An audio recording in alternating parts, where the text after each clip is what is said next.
Kapag may usok sa kanto, tiyak may nakapwestong ihaw-ihaw. Tulad sa Scoutopia sa Quezon City, na dinarayo hindi lang sa paisa-isang tusok-tusok, kundi sa bilao platter na ihaw overload ang atake.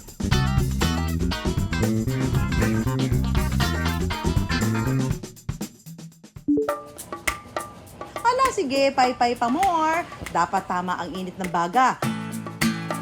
Bukod sa masarap na timpla, consistency sa pagluluto raw ang sikreto sa masarap na ihaw-ihaw. Masarap na ihaw, ang sikreto bukod sa masarap yung timpla mo, malinis, kailangan magaling yung taga-ihaw mo.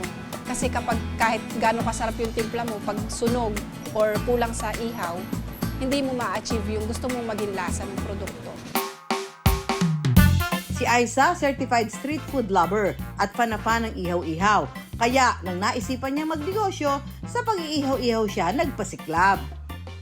Nag-umpisa kami rito, ang puhunan lang namin is 20,000 para dun sa mga ihaw-ihaw. Dati kasi as in, inihaw lang talaga yung binibenta namin. Wala pa kami ng ibang products. Unlike now na meron na kami mga nagdagdag sa menu. Proven naman na talagang mahilig ang mga Pinoy sa ihaw-ihaw. Kasi kahit saan ka lumingon, marami talagang nagtitinda ng mga ihaw-ihaw. And then at the same time, kasi yung inihaw, pwede mo siyang meriendahin, pwede mo siyang ulamin. Tapos marami din naman yun pangpulutan. Pork barbecue, isaw ng manok at baboy, tenga ng baboy, chicha ng bulaklak at tumbong. Ilan lang yan sa paninda ni Aiza.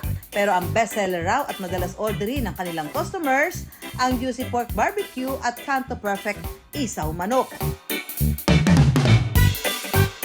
Bestseller namin siya kasi yung isaw manok namin, mapagmamalaki namin na malinis talaga siya. And then yung pork barbecue namin, ang special sa kanya is lomo yung ginagamit namin. So malambot yung karne. Kada araw umaabot sa 80 kilo ng karne at lamang loob ang kanilang inihahanda. Katumbas raw ng 4 hanggang 5,000 sticks ng inihaw. Kapag malinis na ang karne, sunod itong papakuluan sa malaking kawan ng 10 minuto at muling huhugasan. Saka imamarinate ng 10 hanggang 15 minuto. Ang nakamarinate na karneng pang barbecue, inilalagay pa sa vacuum marinator para mas manuot ang lasa sa karne. Ilang sandali pa, ready na itong tuhugin. Non-negotiable sa akin yung cleanliness. Kailangan talagang nasusunod yung linis para yung quality ng pagkain na maintain. Lalo sa isaw manok, hindi mo siya matutuhog na naka-gloves ka eh. So, kailangan talaga malinis yung kamay kapag bago humawak ng pagkain. Yung mga inihaw namin, after siyang i-marinate, tuhugin, bina-vacuum sealed namin siya para mas tumagal yung buhay ng karne at the same time mas hygienic and then mas hahaba yung shelf life niya tsaka mas manunuot yung lasa ng marination. Kahit sa mga handaan at salo-salo, patok rin ang ihaw-ihaw ni Aiza. Kaya naman mula sa paisa-isang stick kada order, gumawa na rin sila ng ihaw-ihaw platter. Lahat ng paboritong tusok-tusok in one bilao. Usually yung mga orders namin, mga offices, tapos naghahanap sila ng meron ba kayo nung set na, yung nakaset na siya na nakabilao para sa mga party nila, para mas maganda siyang ipresenta sa bisita. Like yung kumpleto na siya sa isang bilao. Kahit dating VIP host sa isang hotel si Aiza, hindi raw naging madali ang pagsisimula ng kanilang ihaw-ihaw business. Kaya nag-resign na siya sa trabaho at tumutok sa pagpapatakbo nito.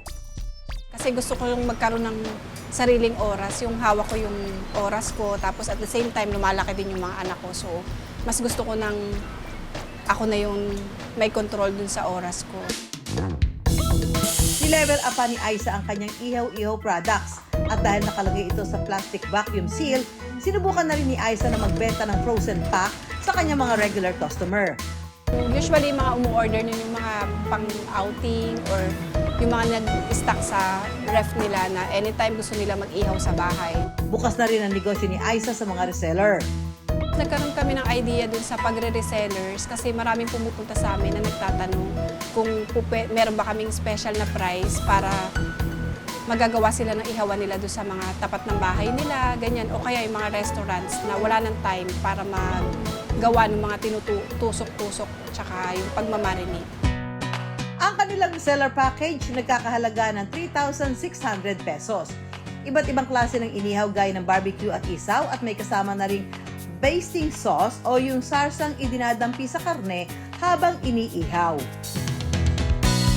Mga typical resellers namin, usually yung mga nasa bahay na mga nanay, yung mga hindi makapagtrabaho sa labas gawa ng may anak, ganyan. So doon lang sila sa tapat ng bahay nila talaga nagtitinda. This is, oh my gosh, what is this? This is like an artichoke. Tinatawag na to, ito ay chicken intestine. Bituka ng manok ito, di ba? Wow! Is this pork? Pork! Pork barrel? Oh! This is not one of my favorites. Paborito ko to, ano to eh, yung pork earrings. Pork tainga. Tainga ng baboy to. Ayan, paborito ko kaya to. Kasi medyo may, pag kinain mo to, may gatil-gatil yan. Okay, ito daw yung difficult part ng ating guessing game. Oh my God, what is this? I can guess. Bito ka to na baboy. Isaw! Meron ba ibang tawag dito? Tikoy. Tumbong? Ah, tumbong? Ay, puwet! Mga kanegosyo at mga ka-foodie, aminin natin, walang tatalo sa amoy at sarap ng bagong ihaw. Bukod sa mas smoky at mas flavorful, mas kaunti rin na mantika kumpara sa prito. Pero siyempre, hindi porket inihaw ay automatic healthy na. Dapat mapanuri tayo. Siguraduhin malinis ang paghahanda nito, gayon din ang pagkakaluto. Sa huli, mas masarap ang inihaw kung sigurado ka sa kalidad at kalinisan. Goods na goods naman sa mga street food lover ang mga inihaw ni Aisa. Maganda naman po yung quality niya. Madami din po yung serving, malaki. Panalo. Oh, malambot po siya, then saucy po. Mabibili ang ihaw-ihaw ni Aisa sa halagang 20 to 35 pesos. Nagdagdag na rin sila ng ilang pang pika-pika gaya ng fried chicken skin, lumpiang Shanghai, cheese sticks at lumpiang toge. Open talaga kami dun sa mga idea na pwede pa naming may improve. Kumikita na raw ng 6 digits kada buwan ang ihaw-ihaw business ni Aisa. Nakasalukuyang may 5 branch na. Bukod doon sa makapag-provide kami ng quality at affordable na presyo, gusto namin na matulungan yung mga gustong magnegosyo na walang oras para gumawa ng paninda nila. As a business owner, masaya kami kapag marami kami nabibigyan ng opportunity na makapag-umpisa ng maliit na negosyo nila sa murang halaga. Simple pero tried and tested na ang negosyong ihaw-ihaw. Kapag nakuha pa ang tamang lasa na patok sa lahat, kahit sa ang kanto pa yan, siguradong dadayuhin.